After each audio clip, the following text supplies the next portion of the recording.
एक किसान रहता था। उस किसान के 4 बेटे थे। चारों बेटों की उम्र धीरे धीरे बढ़ रही थी। किसान के 3 बेटे तो बहुत समझदार थे, लेकिन उसका छोटा बेटा थोड़ा कम बुद्धि वाला था।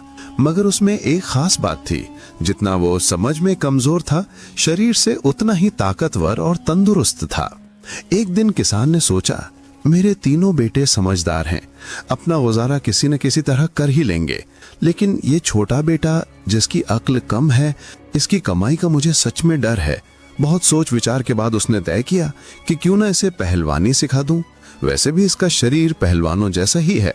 फिर किसान ने छोटे बेटे को पहलवानी सिखाना शुरू कर दिया। उसे बढ़िया पहलवान वाला खाना मिलने लगा। कुछ ही समय में छोटा बेटा सच में एक ताकतवर पहलवान बन गया। समय बीतता गया। किसान ने अपने 3 बड़े बेटों का विवाह कर दिया, लेकिन जैसे ही विवाह हुए, तीनों बहुएं अपने छोटे देवर से जलने लगीं। मन में सोचती, ये छोटा देवर कोई काम धंधा नहीं करता, बस खाता रहता है, और हमारे पति मेहनत में लगे रहते हैं, ये तो मजे ले रहा है। यही सोचकर तीनों बहुओं ने घर में अलग होने का झगड़ा खड़ा कर दिया। जब बहुओं ने जिद पकड़ ली तो किसान ने सोचा, अब छोटे बेटे का विवाह भी कर देना चाहिए। किसी तरह किसान ने उसके लिए रिश्ता ढूंढा और छोटा बेटा भी शादीशुदा हो गया। संयोग से पहलवान की पत्नी बेहद सुंदर और समझदार निकली।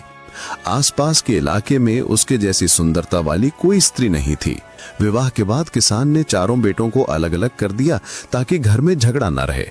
अब 3 समझदार बेटे तो अच्छी कमाई करते रहे, लेकिन छोटा बेटा, जिसका काम सिर्फ खाना और पहलवानी था, उसके घर में जल्दी ही पैसों की कमी होने लगी। जब खर्च पूरे न हुए तो उसकी पत्नी उससे झगड़ने लगी।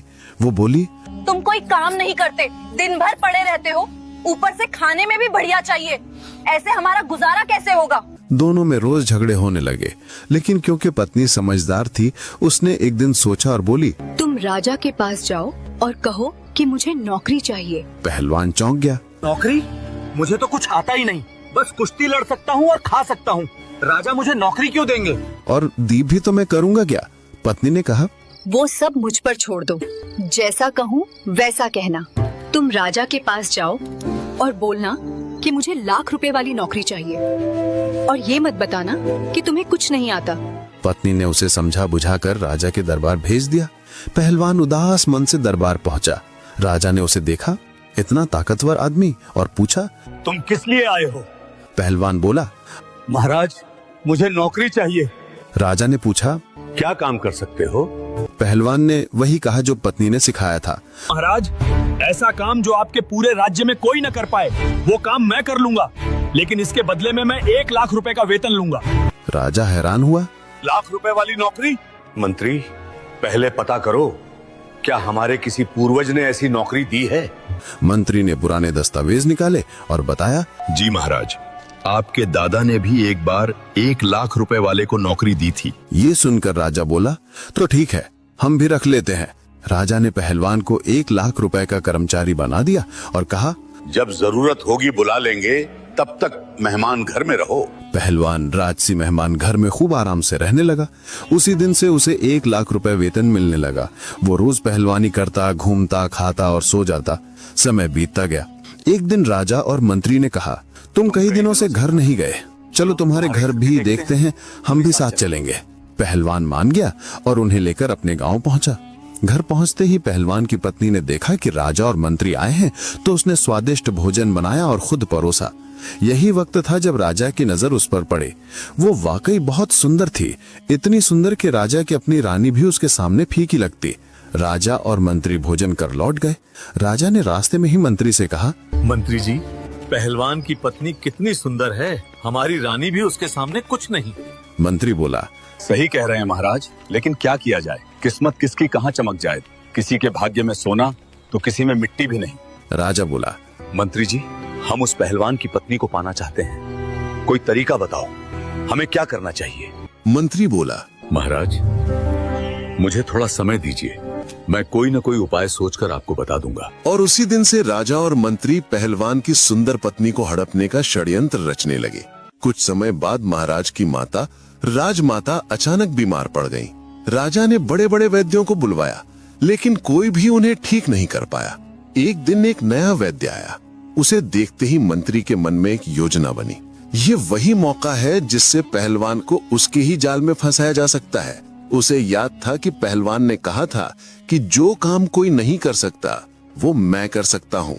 मंत्री तुरंत उस वैद्य के पास गया और बोला, वैद्य जी, यदि आप हमारे बताए अनुसार इलाज करेंगे तो मैं आपको 500 सोने के सिक्के दूं। सिक्कों का लालच सुनते ही वैद्य तैयार हो गया।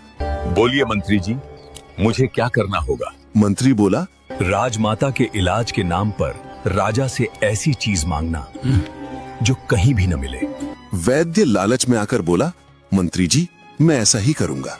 अब मंत्री राजा को लेकर वैद्य के पास गया। वैद्य ने राजमाता की नब्ज टटोली और बोला, महाराज, अब इनका इलाज संभव नहीं है। राजा घबरा गया। क्यों वैद्य जी, क्या बात है? वैद्य बोला, राजन, आपकी माता को सिर्फ एक ही चीज ठीक कर सकती है। राजा तुरंत बोला, बताओ वो क्या है? चाहे जैसे भी हो मैं ढूंढ लूंगा। तब वैद्य बोला, महाराज, यदि आप 4 बिलाव नाम का जानवर मंगवा दें, उनका तेल निकालकर उससे राजमाता की मालिश की जाए तो वे जल्दी ठीक हो जाएंगी। वैद्य की बात सुनकर राजा मन ही मन सोचने लगा कि ये दुर्लभ दवा अवश्य मंगवानी चाहिए। फिर उसने पूछा, ये जानवर मिलता कहाँ है? वैद्य बोला, हिमालय के घने जंगलों में। राजा ने कहा, ठीक है वैद्य जी, तब तक आप माता की देखभाल करते रहिए, हम किसी को भेजते हैं। राजा दरबार में गया और मंत्रियों सेनापतियों को बुलाकर बोला, क्या कोई ऐसा योद्धा है जो 4 बिलाव नाम का ये जानवर ला सके?